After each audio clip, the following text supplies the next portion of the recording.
just beautiful up here. Couldn't help but share. It's just an absolute gorgeous, just little spot of a tree. Just a fallen tree in the middle of the woods that has been completely covered. Ooh. Oh, that's something alive.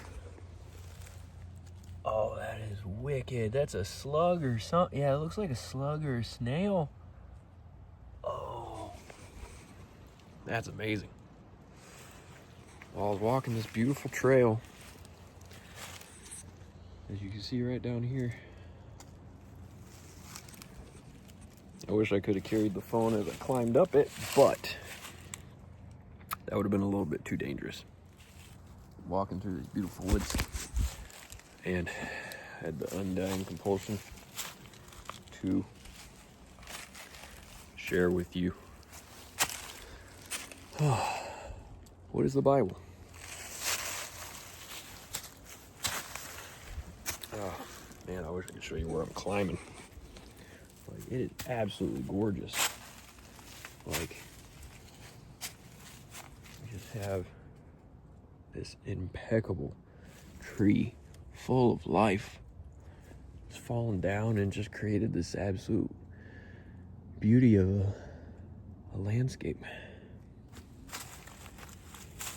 So I was thinking to myself, there couldn't be a better place to sit down and really talk to you guys about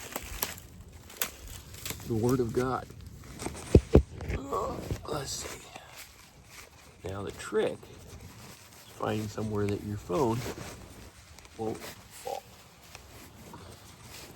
This may not be a spot. You know what? Let's climb a bit.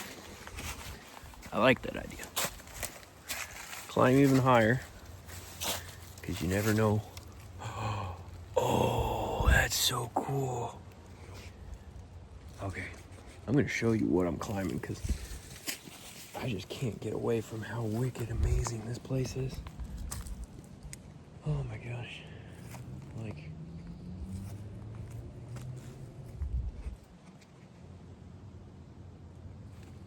it's absolutely stunning. Let's sit on this tree. This has a little bit of termites in it, but who cares? It's nature. That's gonna be the best that we can do, but I'm gonna whisper a bit. We're gonna go through the line. So, I'm gonna be a little quiet because I feel like my normal loud projecting voice is just does not match the beauty of what's around me, because it's so quiet. And I say that right now as a plane passes overhead, but that's kind of contrast to the absolute beauty that's around us right now. And the stillness, quiet. Even now, as I put my foot on what looks to be a nest, most likely, and I'm hoping that whoever's nest it is not home. Because I would love to share with you what I have planned out in my head, and I'd really rather not get bit. But whatever God plans may be. All right, ladies and gentlemen, I'm here to share with you a beautiful thing. As in my last video, I provided an answer to the question, can we know that God exists? And the answer is yes. And having that answer leads to the next question. And who is God? And just as the previous question is a definitive and confident yes, God exists, the follow-up question is, how do we know who God is is just as definitively answered. The question is so definitively answered that there is no contest. There's no other possibility out there. It is definitively and consequently and absolutely 100% answered because we have this. Now, before we get into what this is, I just want to make sure that we understand what it means that we're holding this in our hands. This book, the fact that it is here, the fact that we can hold it and appreciate it is in itself a miracle. Now, not because we've somehow invented the ability to bind pieces of paper together in order to convey information. That's not the miracle. The miracle is not that we had people that had the intelligence to put words into paper and then to bind it into whatever leather or fake leather or plastics that you may have. The miracle is in the fact that the words on this page have been absolutely definitively shown over the last 4,000 plus years to be compiled into answering the question, who is God? God knows that you have this question. God knows. He knows that you're wondering, okay, we know that God exists. Now, who are you, God? So, I want you to realize how beautifully he answers that question by opening up to the first page. He knows that every person that comes to the understanding of who is God has the question, does God exist? Has the question followed up by, who is God? And if you have that question answered in your heart, if you're still struggling with, does God exist? There's a lot of resources out there for you. And I'll try to answer those questions, but I really do feel like brighter minds than myself have tackled it to such sufficient extent that I just feel like it's a rehashing and a repeat in a subject that's been so thoroughly covered. But I'll address it if it's needed. We all know that God exists, and we know the evidence is out there. And we know that the evidence has been so thoroughly parsed through that now we're here to address the question, who is God? And for all of you that are asking yourselves, who is God? God again has provided an answer. In the very first page of the very first book. Now, I think we should understand, again, as my previous video, a defining of terms. What is a book? Books have not existed forever. I'm getting a little too loud. I'm gonna keep whispering. Because the beauty in this nature is just, it feels wrong to yell. What is a book? Well, books have not existed forever. But this message has existed for a very, very, very long time. We know, and we can trace back at minimum 4,000 to 6,000 years that these words have existed as an answer to who is God. I want to paint a landscape for you. Before this first page was given to us, to the human race, there was hundreds of thousands of humans on this planet, all asking, who is God? And they were walking through this beautiful earth of ours, and they were worshiping trees, and they were worshiping this sun that I'm trying to keep off my head. and they were worshiping the grass and the voles and the cows and the plants and other human beings. They were saying that you and I were the creators of ourselves. And they were saying that the sun brought life to us. And they were saying that these trees...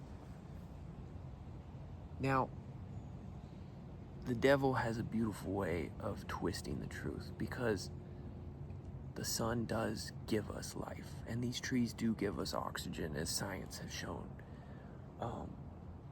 But God wanted us to have assurance of who He is. And for that reason, He wrote the first page of the Bible. In the beginning, God created the heavens and the earth. The earth was without form and void. Darkness was over the faces of the deep, and the Spirit of God was hovering over the faces of the waters. And God said, "Let there be light," and there was light. And God said, "The light was good." And God separated the light from the darkness, and God called the light day, and the darkness night. And there was evening, and there was morning the first day. Now, I don't think that this video series should be a comprehensive word-for-word breakdown of the entirety of the Bible. So, on your own time, I want to compel you, as I get eaten alive, and hopefully by nothing that can actually sufficiently eat me. Mosquitoes do not stand a chance when it comes between me and a mosquito. But there are things in here, and possibly directly underneath me, as I'm keeping my foot right there, there's a high possibility of something that can give me a run for my money, like that. Oh, that's a beautiful creature. But he's gonna stay right wherever he is, and I'm gonna stay right where I am. And we're gonna have a mutual respect for each other until I can finish this book. Okay. Yes, we are. You stay there and I'll stay here. We'll respect each other. And if you want, there's an easier treat, a vole, right there, as I captured earlier today.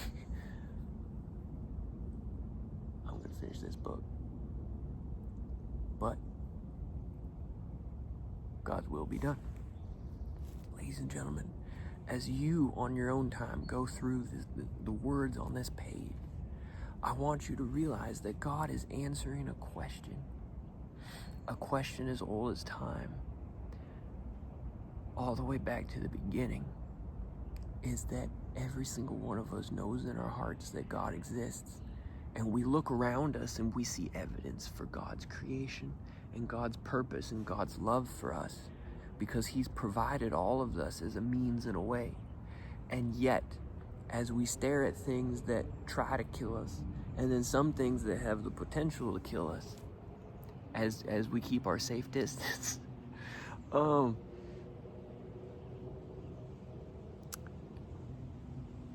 we know that there's something wrong with the world.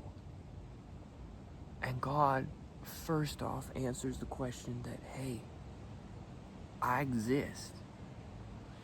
And I am not a tree. I created the trees. I am not water. I created water. I created water to sustain you and to give you a home and a life. I created trees to provide you with oxygen. I created the sun to give you night and day. I created a moon so that in the night the darkness did not overwhelm you.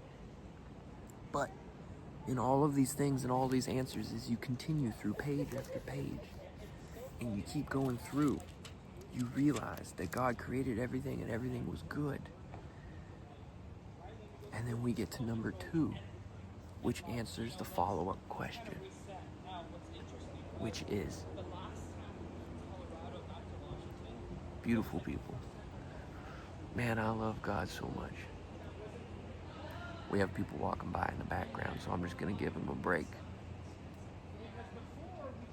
And this is the beautiful people that we live for. This is the reason that God gave us this book and gave us this world, is for people. Beautiful people seeking the answer. And we've been given the answer. Because we look around us and we see a world that's been provided for us, a blessing, a gift.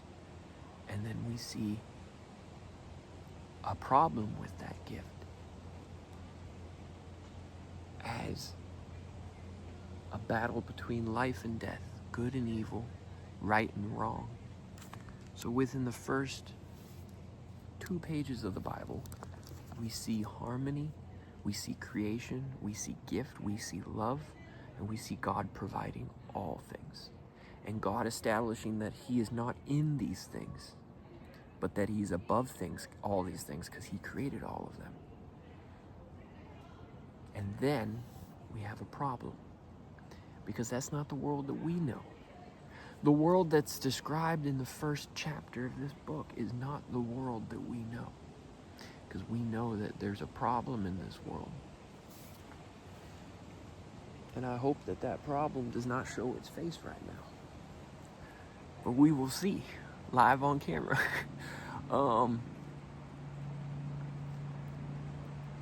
There is death, which is not a part of chapter 1 of God's story of how he created the world.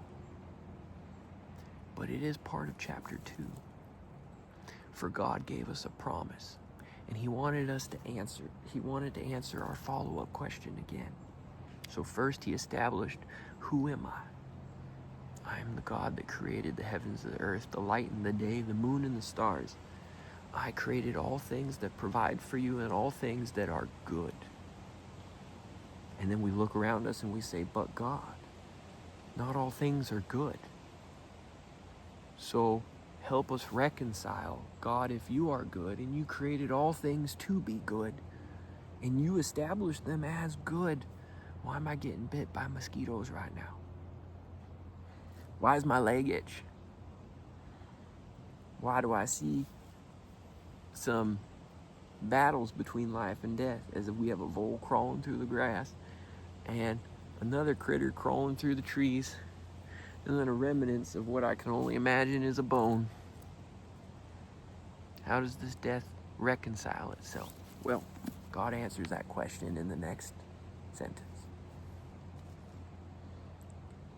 Thus the heavens and the earth were finished, and all the host of them, and all this. And on the 7th day, God finished his work, and he had done. And he rested on the 7th day from all his work that he had done. So God blessed the 7th day and made it holy, because it is God rested from all of his work in his creation. And I want you to continue reading through these words on your own time. But God lays out that we were created sovereign over all of these things. Now that does not mean that we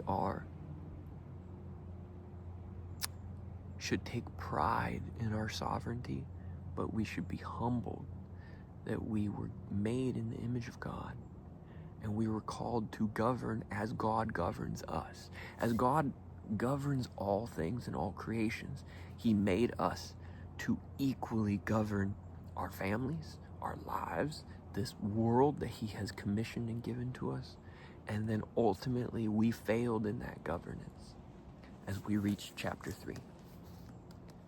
And God answers the question of, why is there life and death? Why is there fallenness? Why is there sin? Why is there another bug biting my leg for this 4th time within 16 minutes? Nope, it's still just a bug that I'm gonna win this battle. Okay.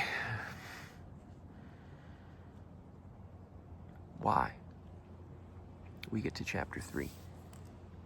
Now the serpent was more crafty than the other beasts of the field that the Lord God has made. And he said to woman, did God actually say? Now, chapter 1, God spoke. And he spoke truth, and he spoke life, and he spoke good, and he created all things. And within chapter 2, he made man, and he focused on his creation of man to govern and to sovereign, created in his image, to give life to all these things, and to govern all these things. And then in chapter 3, we are introduced to the first lie through a question. Did God actually say? And again, I want to encourage you to keep on reading, as it is not something that I can ever do, which is to give you the words of God, for it's already been given to you. But what I can do is I can help you answer the questions of who is God.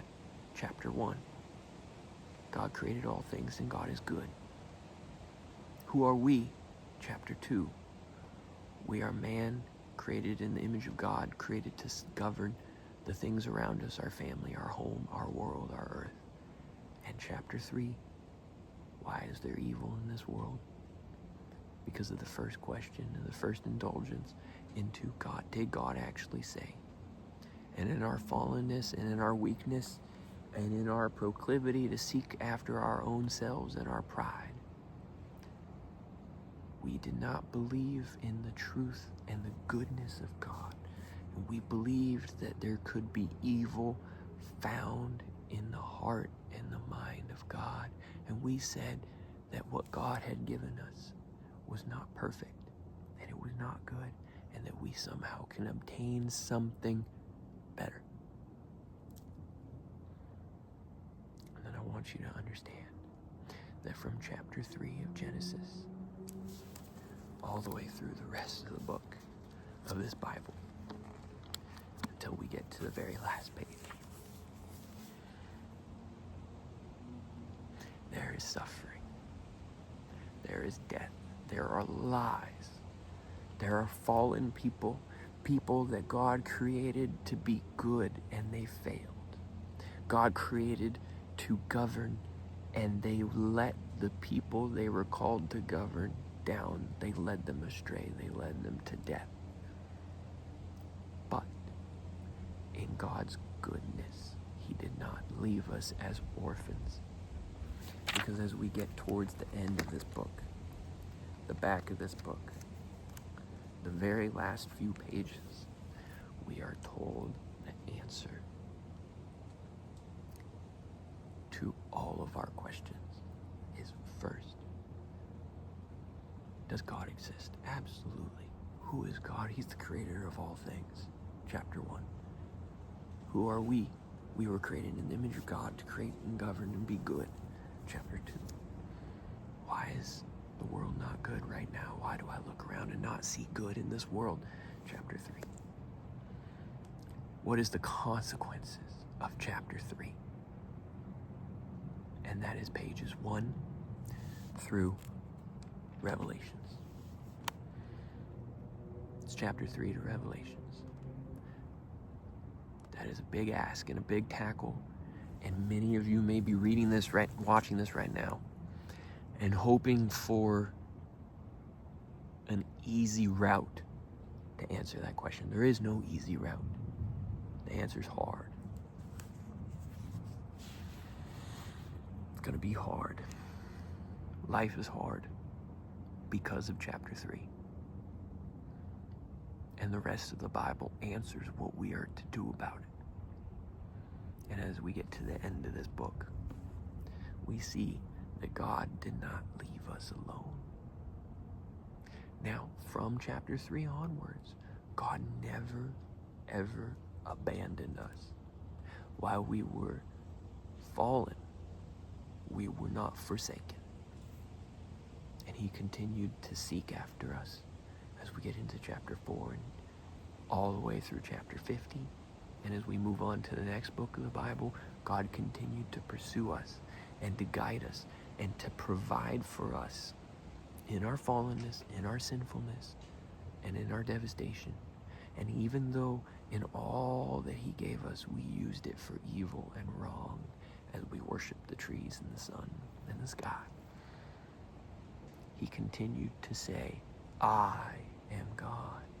I'm not a tree. I'm not a sun. I'm not a star. I created all these things, and I created you to be good. Now choose me and my good, for I created all these things. Leave behind your wicked ways. And we ask ourselves, how? And then God says, I have provided a way. Ooh, that's cool. Okay, I've provided a way, a truth, and a life. The way. And there's only one. It's through him. Now, for some of you that have read the Bible, you know exactly what I'm referring to. For anybody that hasn't read the Bible, I'm shocked that you're in this video and you're 22 minutes in. That's impressive. You deserve applauding right now. I can tell you that if I was in your shoes, I would not be 22 minutes into this this video, because it wouldn't have made sense to me so far. But I appreciate you holding on. And I'm going to wrap it up, because I don't know anybody that can hold an attention span for 23 minutes and 4 seconds. That my timestamp might not make sense to you, but that's what I'm seeing on my screen right now. So, ladies and gentlemen, I encourage you to read the answers to the questions that you have. And I'm going to try to lead you and guide you through them. To the best of my ability, there are brighter minds than I that have tackled the answers to this book and have done a beautiful job of conveying it to the rest of the world. But what I feel called to do today is to answer some simple questions. Does God exist? Who is he? Who are we? Why is this world broken? And what is the way of escape? Jesus is the way, the truth, and the life. And God has provided a way through him who has set us free. Now, if that makes no sense to you and you don't understand, the answers are in here. And I'll try to walk you through it. I'll do the best of my ability as God provides. And it looks like I didn't die today. I'm going to try to climb down this hill. And you know what? As a treat for everybody that enjoyed this with me, I'm going to bring you with me. Because you really got to see how cool this trail is. I think I see another one. Okay, come on. Where is he? Okay, he's gone again. I couldn't help myself. I have to show you guys. It was pretty cool. And look at how gorgeous this area is. Look at this landscape. Absolutely stunning. I know this has nothing to do with the Bible. Well, actually, I feel like it does. But still beautiful. I just wanted to share this moment. How gorgeous creation is. God bless everybody. Thank you for hanging tight. Hold on. Ooh, look at that. Wow. Wow. Hopefully I haven't been whispering too much.